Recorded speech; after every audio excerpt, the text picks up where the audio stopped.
Hello les amis, nous sommes le jeudi 19 novembre 2020 et plus que jamais, la France est coupée en deux. Ceux qui sont installés dans leur canapé à regarder les chaînes fake news et le peuple d'internet, évidemment. Avec la télé, vous avez ceux qui écoutent la radio et qui lisent les journaux fake news. Ces médias sont financés à 2 milliards d'euros par Macron qui vient de leur donner 2 milliards d'euros. 2 milliards d'euros, 666 millions pour la presse papier. Parce qu'évidemment, sans ces milliards, sans nos impôts, sans nos taxes, cette presse disparaîtrait. Moi, je vous rappelle que je ne vends rien. Je vous ai jamais demandé d'argent. Je vends pas des espaces publicitaires. J'ai pas de blog avec des espaces publicitaires. Eux, ils en ont. Et ils reçoivent beaucoup, beaucoup d'argent et gagnent beaucoup d'argent tout en demandant des aides de l'État. Et donc, c'est pour ça que vous avez une France divisée en deux, entre le peuple d'Internet qui se renseigne sur les réseaux sociaux, sur les nombreuses chaînes comme la mienne, fort heureusement maintenant, et ceux qui ne font pas cet effort. Donc c'est à vous d'aller chercher ces gens-là, et vous avez de quoi. Hier soir, il y avait un superbe documentaire sur France 3, je le mets dans les liens, parce que on m'a retrouvé le replay, et donc bravo à Virna Saki, la réalisatrice, de l'avoir réalisé. Et donc, que votre Covid-19, que se passe-t-il vraiment dans les EHPAD? Ben voilà, vous avez le lien. Il suffit de donner le lien à ceux qui nous traitent de complotistes. Je vous rappelle quand même que le journal Le Monde et Libé avaient dit que le Rivotril, c'était une théorie du complot et que c'était des fake news. Voilà, qu'est-ce qu'ils vont dire de France 3 maintenant, que c'est des fake news? Tous les médecins qui disent, qui ont été choqués par ça, vont dire que c'est des fake news. Ne pensez pas qu'on n'a pas beaucoup d'impact. Vous savez, sur la télé, on a zéro impact, dans les journaux, dans les radios, on n'a pas d'impact. Mais par contre, sur le net, on a beaucoup d'impact. Parce que quand moi je vois les statistiques que j'ai sur Twitter, un récapitulatif sur 28 jours, en fait sur 18 jours, de novembre 2020, 18 jours jusqu'à maintenant, 1441 tweets. Alors évidemment, dans les tweets, il y a beaucoup de retweets qui ne m'ont pas demandé d'efforts particuliers. 79,9 millions d'impressions, ce qui n'est fait qu'une progression de 354%, parce qu'effectivement l'activité devient de plus en plus chaude actuellement, mais ce qui veut dire que j'étais quand même très haut déjà avant. Visite du profil 1,4 million, ne croyez pas que ça n'a pas d'impact, d'accord? Ça a beaucoup d'impact. Plus si vous y rajoutez les chaînes Odyssée, YouTube, VK, Facebook, ça fait beaucoup, d'accord? Ne l'oubliez jamais ça. Et là maintenant, il faut qu'on arrête avec quelque chose, c'est les masques. Les masques. On nous impose les masques. Personne. Les hommes politiques ne veulent pas parler des masques. Vous avez vu en ce moment que de toute façon tous ces hommes politiques, mis à part une fois de plus Florian Philippot et François Asselineau de l'UPR, et je rappelle à tous que j'ai fait campagne en 2017 pour François Asselineau et l'UPR. Ah non, si vous pensez que l'UPR est un groupe d'extrême droite, moi je veux bien, faites ce que vous voulez. Parce qu'ils me traitent d'extrême droite.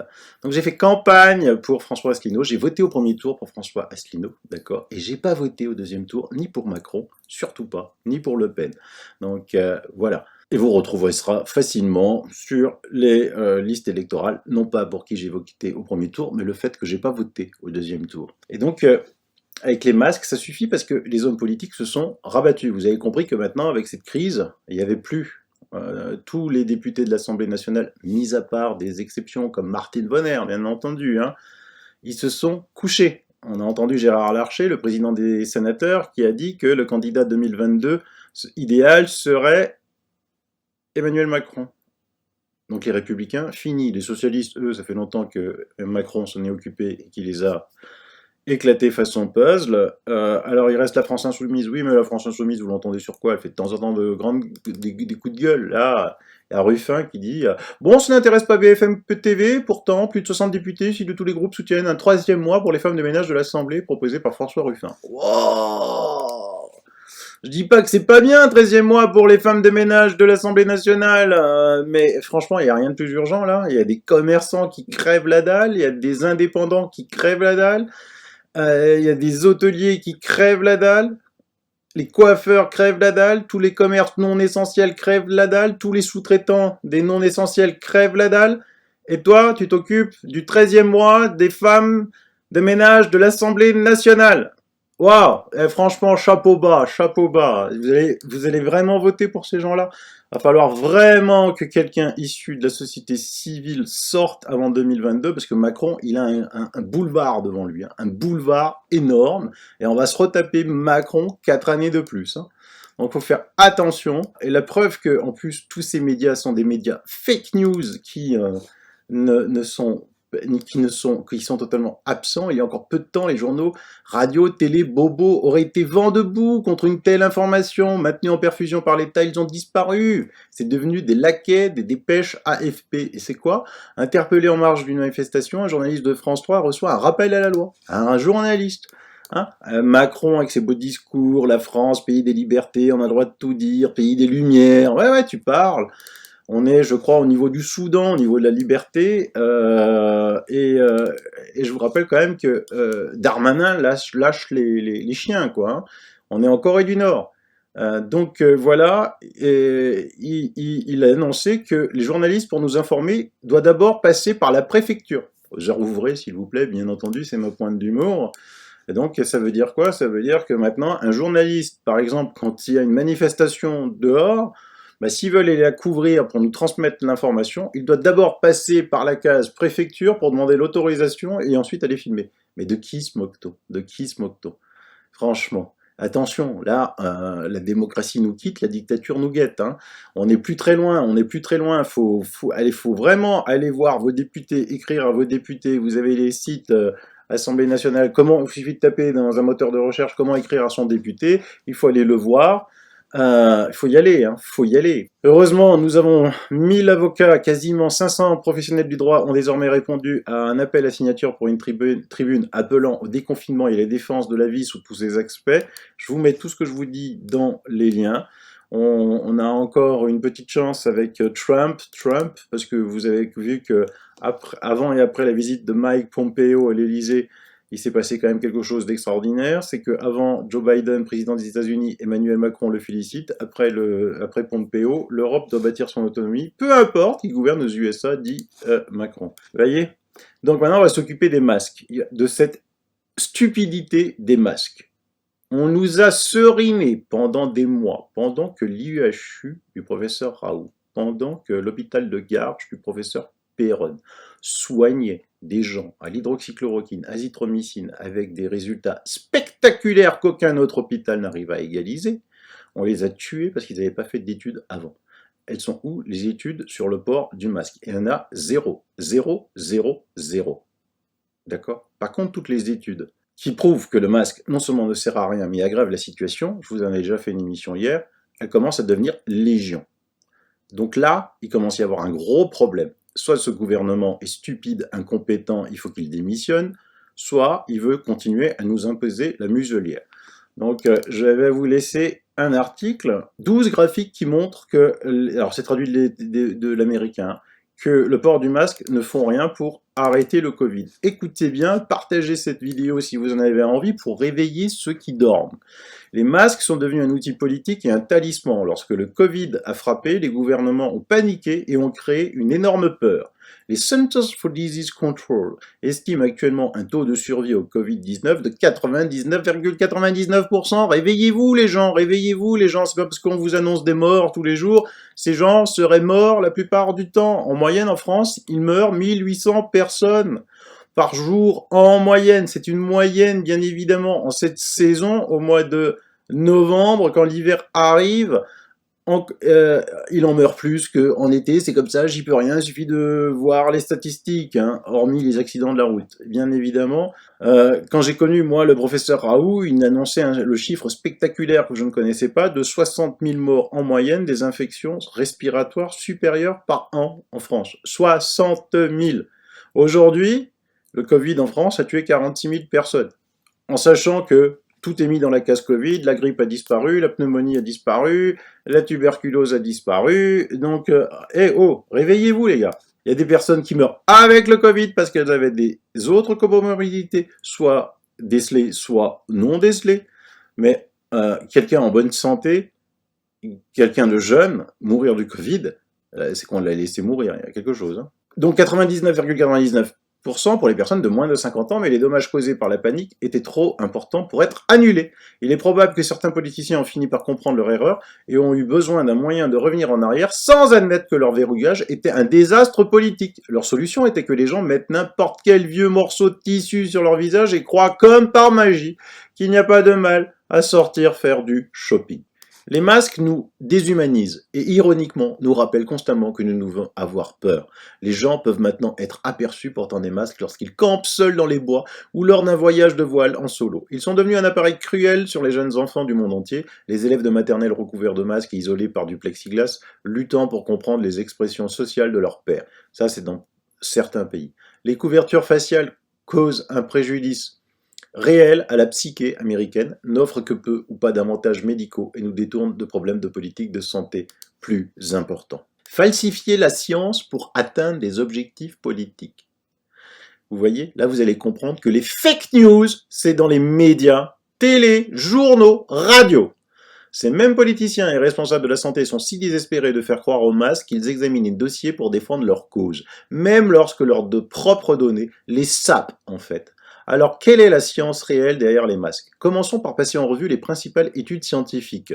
Je vous en avais déjà montré hier, et je vous ai montré cette fantastique étude danoise aussi. Et bien, on va continuer. Le Center for Evidence-Based Medicine à l'Université d'Oxford a résumé 6 études, 6, je vous en rajoute 6 là, internationales, qui ont montré que les masques seuls n'ont aucun effet significatif sur l'interruption de la propagande de la grippe dans la population en général, ni chez les travailleurs de santé. Oxford a poursuivi en déclarant que malgré 2 décennies de préparation à une pandémie, il existe une incertitude considérable quant à la valeur du port du masque. Ils ont prophétiquement averti que cela a laissé le champ grand ouvert au jeu des opinions radicales et de l'influence politique. Une étude sur les agents de santé de plus de 1600 hôpitaux, 1600 a montré que les masques en tissu ne filtraient que 3% des particules. Un article paru dans le New England Journal of Medicine, alors en plus quand vous voyez dans cet article, en cliquant sur le rouge, là, New England Journal of Medicine, vous avez l'article, a déclaré « Le masque à l'extérieur des établissements de santé offre peu de protection, voire aucune, contre l'infection, et que le désir d'un masquage généralisé est une réaction réflexive à l'anxiété liée à l'épidémie. » Il existe de nombreuses autres études crédibles montrant le manque d'efficacité des masques, tels que des études publiées dans le National Center for Biotechnology, Information, Cambridge University Press, Oxford Clinical Infectious Disease et Influenza Journal, pour n'en nommer que quelques-uns. Et là aussi, vous pouvez cliquer à chaque fois sur pour trouver l'étude en question.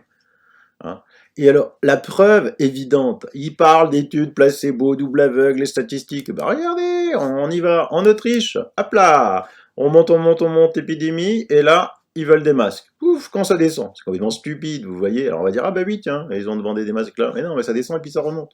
Donc ça veut dire que, bah, effectivement, vu que ça remonte, que le masque ne sert strictement à rien. Allemagne, hop là. Alors évidemment, en Allemagne, le port du masque était uniquement dans les endroits clos. Mais là aussi, ça n'a pas changé en Allemagne, c'était des endroits clos partout. Ben voilà. Là où ils ont recueilli les masques, c'était en train de descendre, c'était arrivé à presque à rien, et puis c'est remonté. La preuve que le masque ne sert à rien. En France, ah la France. Les Français ont maintenant environ 1000% de cas quotidiens en plus lorsqu'ils ont mandaté des masques, malgré l'un des niveaux de conformité des masques les plus élevés au monde. Je rappelle que c'est un article américain. Donc vous voyez la montée de la France, et c'est de là qu'ils ont décidé, quand c'était fini, de vouloir des masques, et puis c'est remonté. L'Espagne n'était pas loin derrière son voisin français. L'Espagne exigeait des masques lorsque les cas étaient proches de zéro et a le taux de respect le plus élevé du port du masque de toute l'Europe. Aujourd'hui, l'Espagne est à environ 1500% du niveau de cas par rapport à l'époque où elle imposait des masques.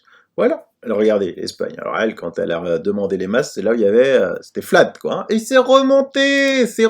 Qu'est-ce que vous voulez contrer ce genre de statistiques? Mais quelle crétinerie, quelle stupidité, quel mensonge porté par tous les médias vous pouvez nous raconter pour contrer ce genre de tableau et ce genre d'études scientifiques. On va en Angleterre. Après 3 mois d'exigence de masques, le Royaume-Uni enregistre environ 1500% de cas en plus, malgré l'un des records de conformité des masques les plus élevés d'Europe. Bah alors eux, ils ont demandé les masques quand tout se passait bien. Qu'est-ce que vous voulez? Les Anglais sont comme ça. La Belgique, bah pareil, elle demande des masques quand tout va bien, et maintenant elle a un décalé, et puis c'est monté en flèche. Alors que Et puis maintenant, ça redescend subitement, sans qu'ils savent vraiment pourquoi. L'Italie! L'Italie, elle a demandé des masques et ça a monté tout de suite en flèche après. Hein. Donc, il y aura peut-être une corrélation entre le port du masque et les maladies. Hein. Maintenant, on va aux États-Unis. Il n'est donc pas surprenant que les mêmes tendances observées en Europe se retrouvent également dans les États américains. Par exemple, la Californie a exigé des masques en juin, mais les cas ont tout de même augmenté de plus de 300% et l'État reste fortement verrouillé 4 mois plus tard avec des cas encore plus élevés. Regardez, ils ont exigé des masques, ça a continué, ça descend, ça remonte. Hawaï, on va à Hawaï, a subi l'un des verrouillages les plus dévastateurs sur le plan économique de tous les États américains. Il a également été l'un des premiers à imposer des masques à la fois intérieurs et extérieurs, mais les cas ont tout de même augmenté de près de 1000%. Donc la première affaire, c'est les masques en intérieur, et ensuite des masques en extérieur. Donc quand ils étaient masqués intérieur et extérieur, et ça a explosé, ça a explosé. Regardez le Texas et la Géorgie. Et donc ils ont suivi un développement quasiment identique, sauf que, attention, le Texas a demandé des masques, la Géorgie, pas de masque. Vous voyez que la Géorgie est en dessous, mais qui suit à peu près les mêmes courbes. Vous voyez ce que je veux dire? C'est très, très, très, très significatif, ce tableau-là. Alors pour ceux qui sont plus intéressés par la comparaison des décès et non par le nombre de cas, voilà, vous avez les décès par million d'habitants. En courbe bleue, la grosse flèche, c'est New York. Pourtant, New York, ils ont mis des masques. Le Texas, vous voyez à quel moment ils ont demandé des masques. La Georgia, non de masque. Regardez la Suède, pas de masque. Elle a fini la Suède, malgré les fake news qu'on vous raconte que la Suède. Je ne sais pas combien de fois j'ai entendu depuis avril que ça allait être la catastrophe en Suède. Depuis avril. Depuis mars que ça allait être la catastrophe en Suède. Hein. Karine Lacombe, ça va être la catastrophe en Suède. C'est des fake news. Tout ça, c'est des fake news. Pourquoi les masques ne fonctionnent-ils pas sur le grand public? D'une part, si vous lisez les petits caractères sur la plupart des masques de consommation, vous verrez quelque chose du genre non destiné à des fins médicales et n'a pas été testé pour réduire la transmission de maladies. Les masques peuvent bien fonctionner lorsqu'ils sont entièrement scellés, correctement ajustés, changés souvent et dotés d'un filtre conçu pour les particules de la taille d'un virus. Cela ne représente aucun des masques courants disponibles sur le marché grand public, ce qui fait du masquage universel beaucoup plus une astuce de confiance qu'une solution médicale. Les masques efficaces, s'ils existent, devraient alors être distribués aux groupes très vulnérables pour qu'ils ne soient utilisés que dans des circonstances rares et atténuantes. Il serait peu utile pour la population dans son ensemble de porter des masques tout le temps, car ici une protection ciblée est possible. Il n'est pas possible à ce stade d'éradiquer le virus et d'arrêter sa propagation. Notre utilisation universelle des masques faciaux non scientifiques est donc plus proche de la superstition médiévale. Alors j'aime bien, les no-fake-meds disent que eux ne se réfèrent qu'à la science et à la science, et bien là on les traite de superstitieux médiévaux. Mais de nombreuses institutions puissantes ont trop de capital politique investi dans le récit du masque à ce stade, de sorte que le dogme se perpétue. Le récit dit que si les cas échouent, c'est parce que les masques ont réussi. Il dit que si les cas augmentent, c'est parce que les masques ont réussi à prévenir plus de cas. Le récit suppose simplement plutôt que prouve que les masques fonctionnent malgré des preuves scientifiques accablantes du contraire. Des preuves scientifiques accablantes du contraire. Le récit ignore en outre les endroits comme la Suède et la Géorgie qui n'ont jamais exigé de masque en premier lieu. Il supprime les nouvelles preuves scientifiques s'il ne soutient pas les résultats politiques souhaités tels que les données du seul essai randomisé au monde, enquêtant sur si les masques protègent réellement du Covid-19. Un lauréat du prix Nobel a été annulé parce que ses graphiques et données Covid se sont avérés indésirables. L'histoire n'est pas de bons augures pour les temps où la politique se mêle de la science. Martin Kulldorff, professeur à la Harvard Medical School et leader des méthodes de surveillance des maladies et des épidémies de maladies infectieuses, décrit ainsi l'environnement scientifique actuel du Covid. Après 300 ans, l'ère des Lumières est terminée. En fin de compte, ce sera la perte de crédibilité de nos institutions scientifiques et la division inutile qu'elles ont semée parmi nous, pour lesquelles on se souviendra des masques. Partagez cet article pour réveiller les endormis. Et je vous en donne un autre dans les liens. Le principal pathologiste, le Dr Roger Hodgkinson, a déclaré au responsable du gouvernement de l'Alberta lors d'une conférence téléphonique Zoom que la crise actuelle des coronavirus était le plus grand canular jamais commis sur un public sans méfiance. Les commentaires de Hodgkinson ont été formulés au cours d'une discussion impliquant le comité de la communauté et des services publics et les clips ensuite étaient mis en ligne sur YouTube. Il a été mis aussi sur BitChute si jamais il est censuré depuis.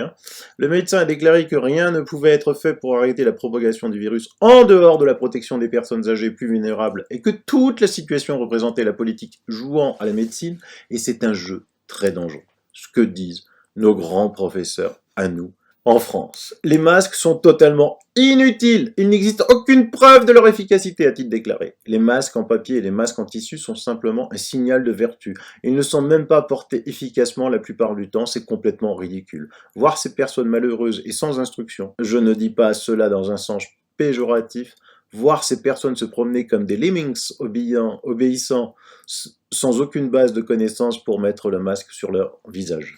Donc en résumé, on n'a que des preuves scientifiques que cela fonctionne pas et que cela crée de plus de maladies. Ils ont zéro preuve scientifique comme quoi ça fonctionne et ils nous imposent les masques. Dans quel monde vivons-nous? Alors nous avons porté de nombreuses affaires devant le Conseil d'État, qui lui aussi, comme les politiques, ne veut absolument pas se mouiller. Mais lui, il a d'autres raisons peut-être pour ne pas se mouiller. Il y a un livre qui vient de sortir. Le Conseil d'État a courbé l'échine face au gouvernement pendant la crise sanitaire. C'est un livre de Ivan Stefanovic, Petit arrangement entre amis. Force est de constater que le Conseil d'État se refuse à paralyser ou entraver l'action du gouvernement. Il ne s'agit pas d'une question politique de gauche comme de droite. Tous les conseillers d'État s'accordent là-dessus. Ils considèrent qu'ils ne doivent pas stigmatiser l'action de l'exécutif, même lorsqu'il s'agit d'une affaire comme la pénurie de masques, où son impéritie apparut évidente. Malheureusement, ce légitimisme me paraît consubstantiel au fonctionnement du Conseil d'État. Ses membres, environ 320, jugent les requêtes contre les actes réglementaires du gouvernement, mais en même temps, l'institution fournit un grand nombre d'administrateurs de haut rang à l'État.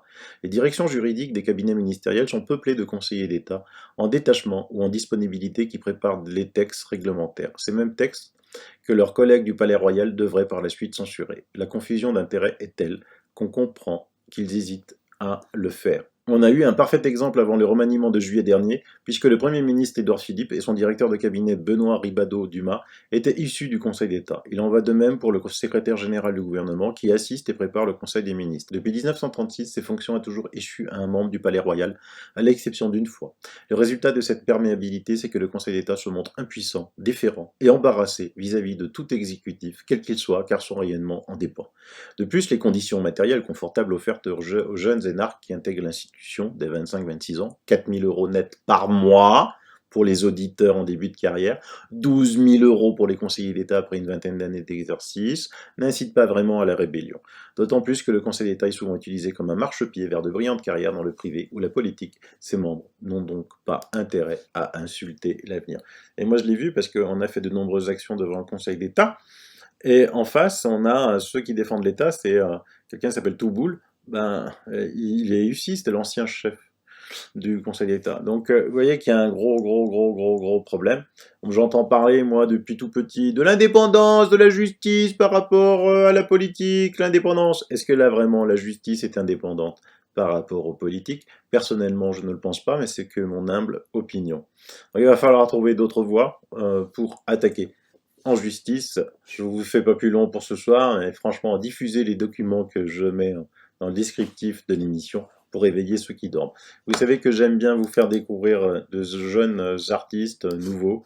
Et là, on va terminer avec un couple, Angeville, Ouvre les yeux. Vous allez voir, c'est adorable. Et je vous mets évidemment le lien vers leur chaîne YouTube. Ils ont 3 vues là, donc je surveille. Bis, bye bye. Ouvre les yeux.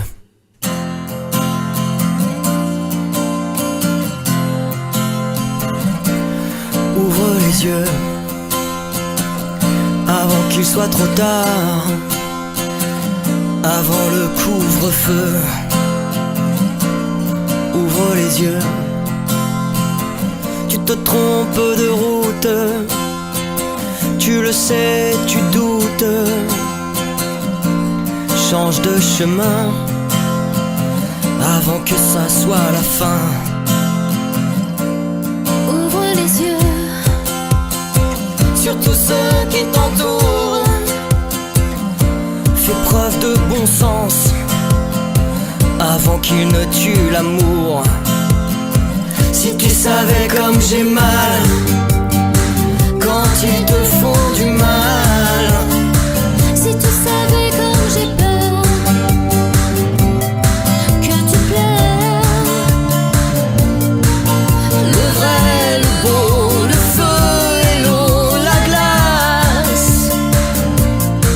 Ta peau contre ma peau, tes lèvres douces qui m'embrassent. Ouvre les yeux, Nous ne serons plus jamais libres. Des nanopuces dans les pupilles, ne les laisse pas t'interdire de respirer, de sortir. Ils veulent nous faire du mal. Je t'en prie, retire ce masque. Je veux revoir ton sourire. Nous n'avons pas à subir. Si tu savais comme j'ai mal